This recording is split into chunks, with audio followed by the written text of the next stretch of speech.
Assalamu alaikum.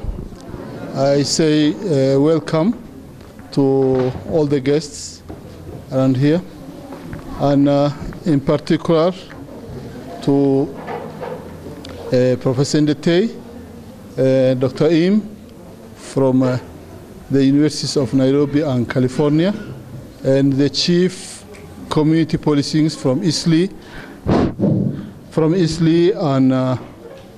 and Buruburu, and to Mahmoud Ugas, who is also our guest for this afternoon. I say welcome to all of you. And today we are having the ceremony on the closure and the closing of the training, which took 8 weeks in Tawakkal Clinic. And as always happen in every chapter of life, there's always an end. So the training today, we have to say goodbye to the training, but I can tell you that this is just the end of the training. But at the same time, it is the beginning of a lot to come for you in particular. From today, the support groups are starting to have their own independent life. Even for us, this training was a great opportunity of learning. Together we started as larvae, and now after 8 weeks, you are, I can tell you, beautiful butterflies.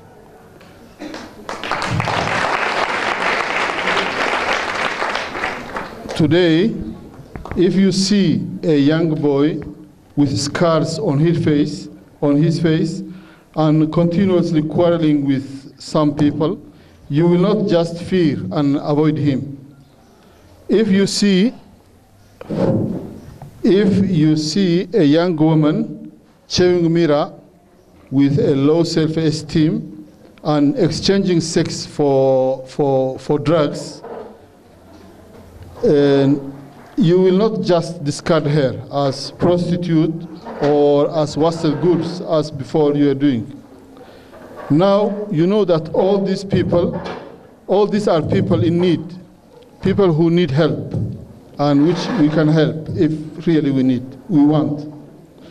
Today you are able to see the human face behind the scaring face of the gang member, behind the young lady you used to call prostitute and avoided her. Today you know that how unkind we have been in judging others, and how we push deep into helplessness those in need of help with our selfish actions. Tawakkal Clinic will always remember the noise you were creating in the hall before and after the training hours. Me and Dr. Maimuna, we got many young friends now, and before we had only our age mates, but from now, and due to this training, now we have a lot of young friends. We will always remember you. We will always remember when some of you were coming to us in anger, complaining that some of the trainers were too harsh. And we will always remember when some of you were collapsing during the lifeline training. But this is part of the training, and it always happens. From the heart of our hearts, we can say, we would like to always acknowledge that this training was very important for this community. We like to express our heartiest gratitude to KTI, who made possible this training, to Africa Mental Health, and in particular Professor Ndete, for whom it's not the first time to do something for this community. And I remember also 3 years ago, he did a needs assessment in Isli, which was the base of so many things. And that needs assessment has been, he paid from his own pocket, just to help this community. I want to thank Dr. Im from the University of California, who spent a lot of her time in Isli to train the youth leaders, which after their own training, they train 250 youth, which are now ready to help their community. We want to say again thank you to Dr. Im.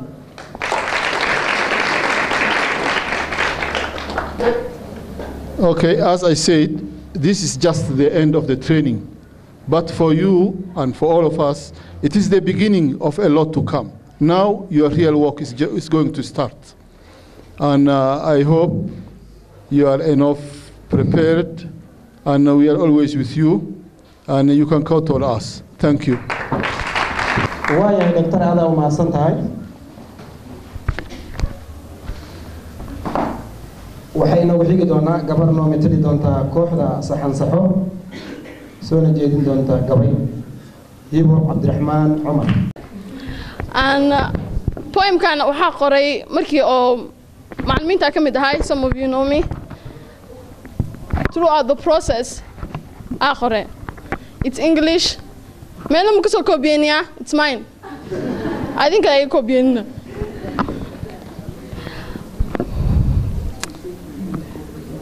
A lot of you came here without nothing to show for.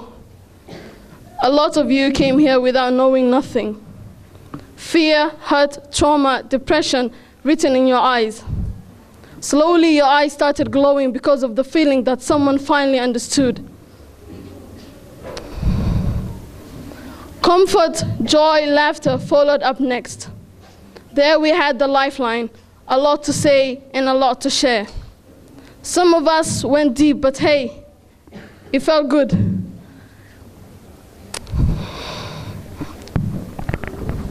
Oh. I needed that. Amazing people is all we could meet. Promising smiles is all we could see. The goodbyes, the hugs, and the love in the atmosphere made our hearts ache. You might not know, but you are heroes, and you stand tall today. Thank you. And Hibo waa macallin kamid ah macallimiinta aadka ugu firfircoon. Waa macallin kamid ah macallimiinta saxan saxo. Waa macallin kamid ah macallimiinta maamulka ah. badankiina ma taqaan intaan aqoonno waxaan maleynaa hadda barateen. Waxaan jeclaan lahaa mar labaad in loo saabiyo Hibo. Aniga waxaa kamid ah ardaydii oo is group kan Wednesday group. Marka hore meeshaan imaanin horta inta meesha bilaabin waxyaalo badan aan ogeynaa bartay ii sheeg casharo qaar ah bartay casharada waxaa kamid ahaa psychological trauma maskaxda dhaawiciyan waxaa ka wada marka saas dhaayo dhaawaca maskaxda soo gaari karo sida dagaalada kaleeto xuquuqda qofka marka lagu abuuro qofka daacuqdad ku abuurtid dhaawaca maskaxdiisa gaarayso dagaalka badan iyo farqiyarka badan azwal maskaxdiisa qofka dhaawaca gaarayso cashirka kaleeto aan meesha ka xasuusto waa drug abuse drogada sidii dhibka ay leedahay iyo qaabkeeda iyo ciladaha ay leedahay like dhalinyarada badan ay isla hadda joogto badankood ma dhigi karna laakiin qaarkood tuugo waa Soomaa tuugada waxa uu keentay inay noqdaan drogada haddii la joojiyo tuugnimo ma jirayso marka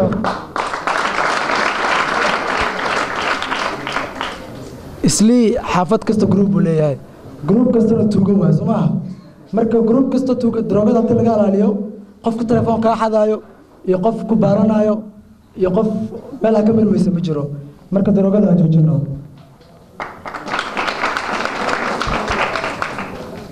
dibka kale wuxuu mid kale wuxuu cashirka kale to how to solve family problems dhibaatooyinka family sida loo xaliyo waalidkii caruurtiisa markay isdagaalaan ciyaalka ayagoo yar ciyaalka markay yareeyaan hadaa la tababarin hadaa akhlaaqda la barin hadaa asluubta la barin markay weynaadaan tuugay noqonayaan caasi waalidiin noqonayaan kugu caasinayaan markaas adigana waxa dhaysaa alla baayay cuniga caasi ugu noqday saas ma aha ciyaalka markay yirihiin hala tarbiyeeyo markaas markay weynaadaan way fiicnaanayaan. Wassalaamu calaykum warahmatullaahi wabarakaatuh. hadda waxay inoogu xigi doonaa liibaan. waxaan rabaa inaan ka hadlo wixii aan soo barnay oo faa'iido weyn si weyn noo anfacay mahaddeedana waxaa iska leh dadka soo qabanqaabiyey ee dadkii na baray intaasaan kusoo koobaya waxaa kale oo rabaa inaan laba kelmo dhaho dhallinyarada oo qalin jabinaysa waxaana kula dardaarmayaa siduu dhakhtarku sheegay inaysan ahayn dhammaadkoodii oo keliya ay tahay bilowgoodii oo la rabo inay hadda bulshada dhex galaan oo wixii la qabtay wixii la baray aysan noqon khasaaro la dareemo faa'iidadooda oo ay dadka wax taraan oo intaan iyo in ka badan ayagu ay berisaan camal ugu tababar ugu soo xiraan intaasaan kusoo gabaya waxaa kaloo aana marna ilaaweyn macallimiintayda dhammaantood macallimiinta saxo gaar ahaan kuwa ani wax soo baray maalihibe iyo maan kooxda dhan dhammaantiin waa mahadsantihiin asalaamu calaykum waraxmatullah. Salamu alaikum. Habari zenu? Sasa? Mambo? Yeah. Oh, thank you.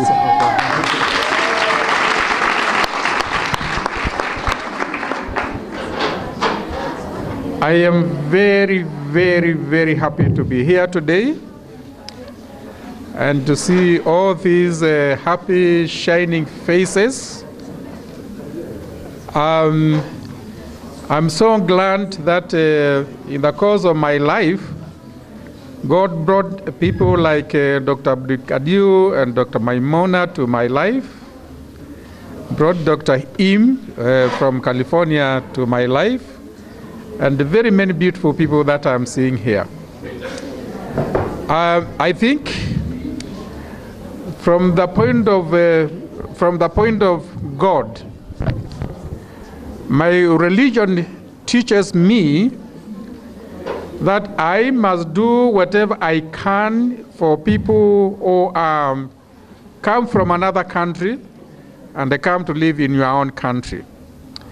That is why I was very happy to work with Dr. Mdukadil to see how best we could help you given the little resources that we had. And I'm so glad what we started, was it 2007? I can't remember when it was. Here we are, these beautiful graduates who are going to graduate today.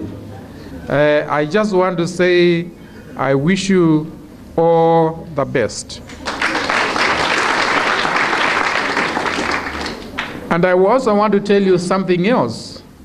When you get that certificate of completion of this training, please don't just put it in your pocket. Of course, you are going to keep it safe.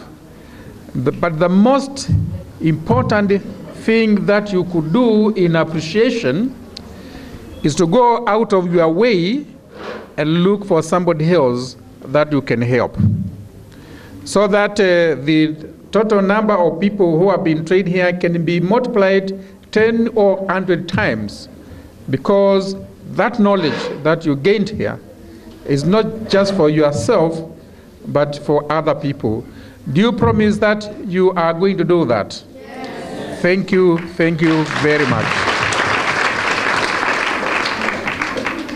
I am also very impressed to hear this gentleman here and this one here talking about community policing. That you people have decided to be good citizens of this country and you want to maintain law and order. You are most welcome. With those few words, I just want to say again, thank you very much, and thank everybody, including Dr. Im. She traveled all the way from California in West America to participate in the training. Thank you very much. Your efforts are very highly appreciated. Dr. Abdul, Maimuna, and your colleagues, you have done us proud. Thank you very much. dadka soo abaabulay amaba gacan weyn ka geysanayay waayo waxaan baranay wax loo yaqaano cudurrada ku dhaca maskaxda soo saas mehen xarunta uu ka socdo professorka waxaa la yidhaahdaa African Mental Health badankiin English waa taqaani waa xarunta cudurrada maskaxda ku dhaca waa hay-adda aan barnaamijkan annaga hadda qabano ay hoos tagto aad u mahadsan yahay waxyaabo uu noo jeedin oo ku faraxsannahay laakiin qof culus aan u maleynayo idilkiina inaad ku farxaysaan qaasatan saxansaxo waa macallimidiini your trainer from America she is Hayomin Chi but it is called in. But this moment, I really want to appreciate all of you, Dr. Abdul Qadir and Dr. Maimuna, and the three, clinicians who I call girls at risk. The reason why I call them girls at risk is they are girls at risk to spread all the good energy to the community, which is a good. But yeah, so. And also the African Mental Health Foundation introduced me to this talk clinic, and but I just cannot think, I really wish to just go through the individual name, and perhaps, maybe then I just need maybe 3-4 hours to appreciate people. So let me wrap up, and maybe Fardusa can help me a little bit about the greeting part. So, it's okay. Okay. I think this is the moment that actually we celebrate, but also you should proud of yourself because you have gone through the, journey of the 8 week of the support group, which is just a small but also very meaningful step for the future. For me, it's been over 10 years to work on the mental health and social conflict resolution, community building. And it's been a while since I started working with the Somali community. I started working in Minnesota, in the US, which is the largest Somali community outside Africa. I learned a lot of the sufferings from the community and what people concerned about the community, especially what they left in Africa, really concerned me as well. So that's the moment I started working in Dadaab refugee camp. So I came to Kenya for working with the refugees, especially on the mental health, but also some psychosocial support, because the conflict actually destroyed not only the people's life, but also the community and a sense of community and trust and all the good, positive things in human being. So I really wanted to help some parts in rebuilding the community. So this is why I started working with this community in Eastleigh, and I had a great opportunity to work with wonderful youth leaders. That's how I started.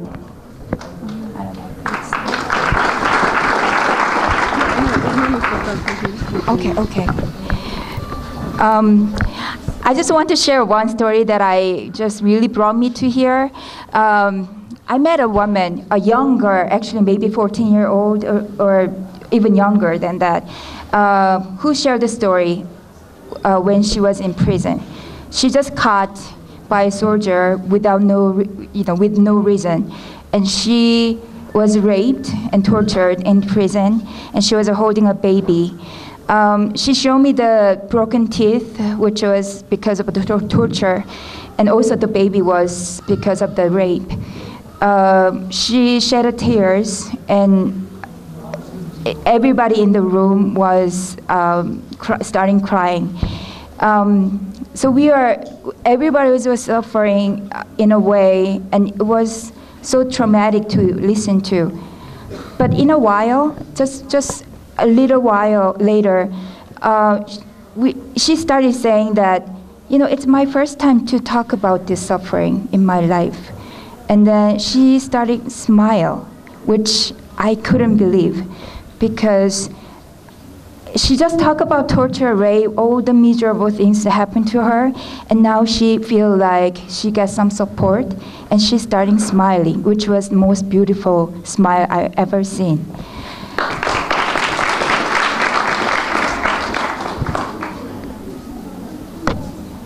Sorry, I'm so emotional, but I think you feel the maybe same way when you are in the room.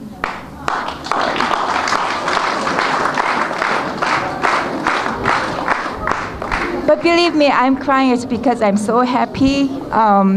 So that's why how I really started the work and the way I believe.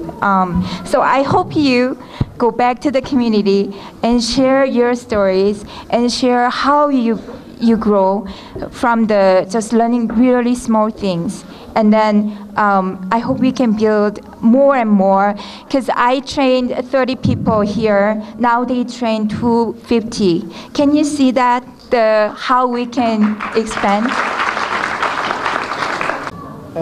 waxay noogu xigi doonaa barnaamij yar oo aad loo qiimeyn doona aan qiyaasayo waa barnaamijkii tijaari nasiibkaaga 10 kooxood ee fasalada dhiganayay koox waliba waxaan ka rabaa 2 qofood hadda isku xisha qof waliba ugu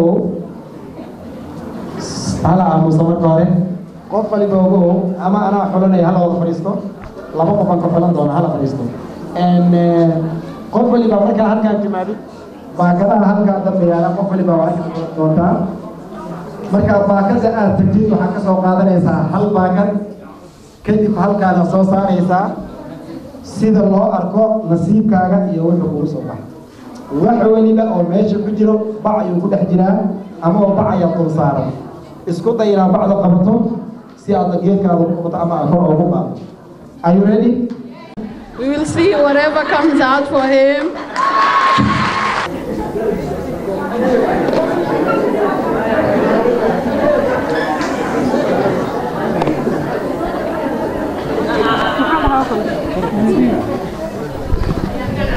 Assalamu alaikum. Sabiba hele.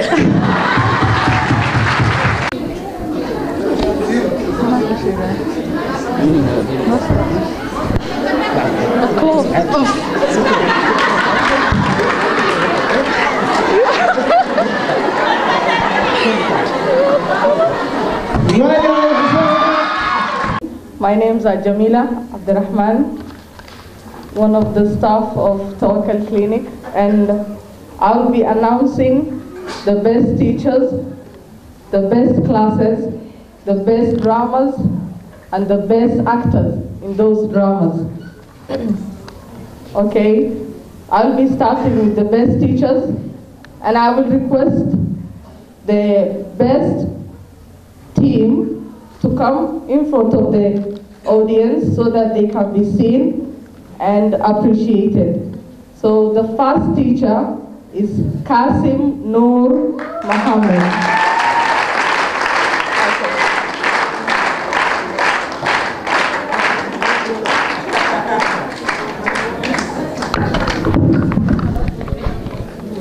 The second best teacher is Mahmoud Abdullahi Noor.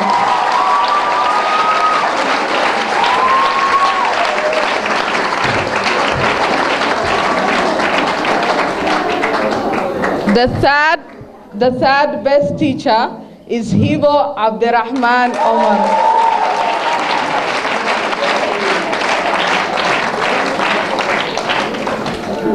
The fourth teacher is Amina Abdinasir.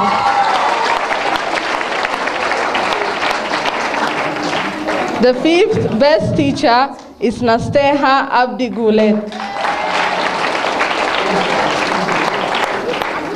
The seventh best teacher is Abdullahi Ali Shire.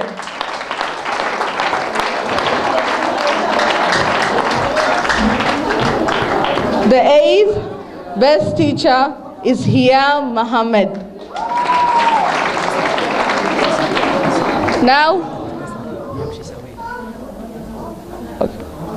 the eighth best teacher is Nasra Mohammed. الله وبركاته maanta aad iyo aad ayaan u faraxsanahay kasoo qaybgalka wanaagsan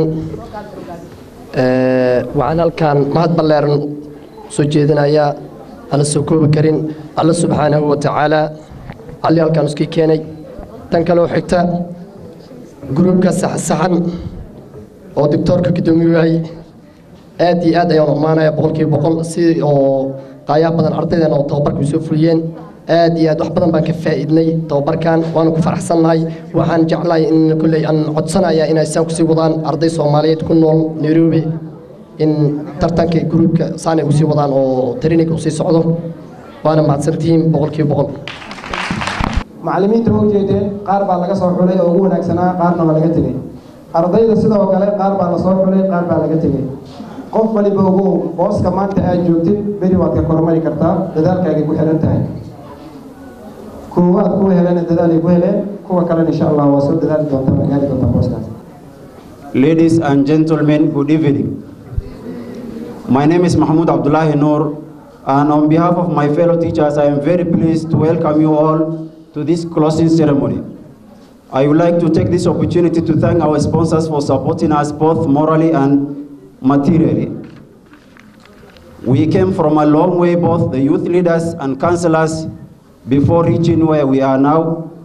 We went through the psychoeducation just like you in the hands of Professor Eugene Im, but unfortunately we did not have such a big party like this one today. We have seen a lot of things, from the laughter to the tears to the sharing something you never thought you would. We as the Hansaho team are very pleased to have a time with you that was full of excitement. We got a lot of experience from being with you people. On behalf of my team, allow me to give my sincere gratitude to Professor Eugene Im and Dr. Abdelkader, without leaving the bit of perfume team, who in one way or another took part in the smooth run of this program. Ladies and gentlemen, there you are today, and there is your community, who are literally, you will never be a complete believer if you don't share what you have with your brothers and sisters. Lastly, you may say we changed your lives, but you also changed us. We may be divided into several groups, because we are many, but we are still a big family. May God bless you all. Thank you. sanadihii hore u tagay saxariir la soo maray umaduna sax iyo qalad kala saari waayeen haddaan nahay saxan saxo saluugu meena midabka iyo sinjiga Soomaalinimada ina sinta mudnaanta la siina saqiirka ku sugan saylac dabadiisa iyo koonfurta Soomaaliya way inoo siman yihiin Soomaalinimada wadaagna haddaan nahay saxan saxo sina u diidi mayno sinjigeyna waa mid qura Soomaali baana la yiraahdaa wadanka kale aan ku sugannahay sawjad iyo rag oo idin haddaan nahay saxan saxo waxaan idin sidnaa oo idinla sugaynaa qalbi saafi ah iyo soo dhaweyn qurux badan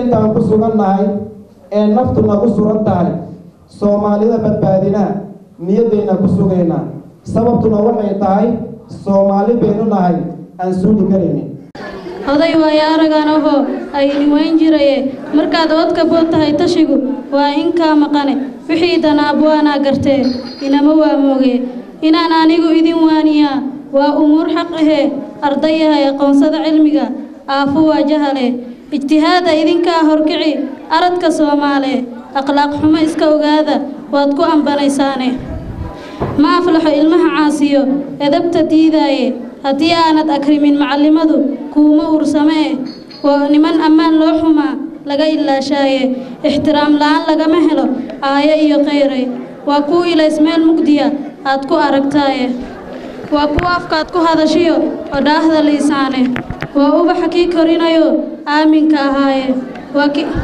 waa amalka nolosha dambaad ku istiraxdaaye waa ilo biyo leh oo ninkii oomay ka cabaye waa kii ixsaan kuu falo aadmi kaa dhigay waa kii abaal kugu lehiyo lama ilaawaane waa kii aqoontiyo cilmiga kuugu aabbe ahe sida qamarka oogada jiru kuu iftiimiyaaye iyagaa abuuray sancada lama ogaadeene ihaanada ma dooniyo waxaan laayiqu ahayne haddii aad asluub yeelato dhowrta amarkiisa asmac baraha liibaantu waa inaa adeecdaaye hadiyad looga dhigi rabaa isbitaalka waxaa lagu sameynaa boodh kulli magacyadooda ku qoran yihiin si ay u ahaato sharaf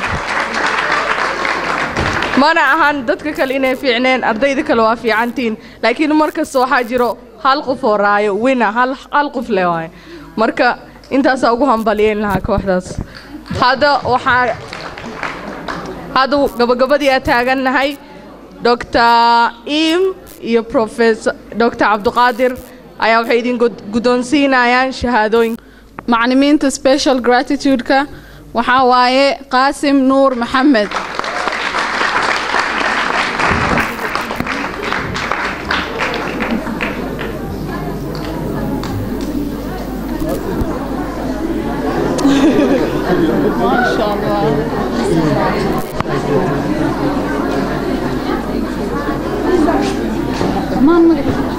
oo shahaadada special ka qaadanayo oo dadaalka badan muujiye magaciisa waxaa waaye Maxamuud Cabdullaahi Nuur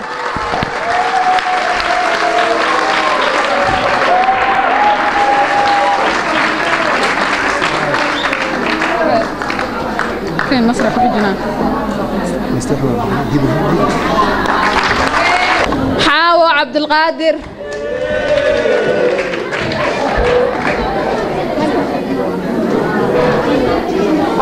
آمنة محمد فضحة كيف آمنة محمد فاطمة محمد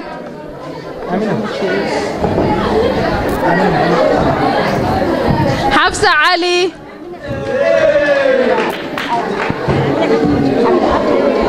حفصة جبت حفصة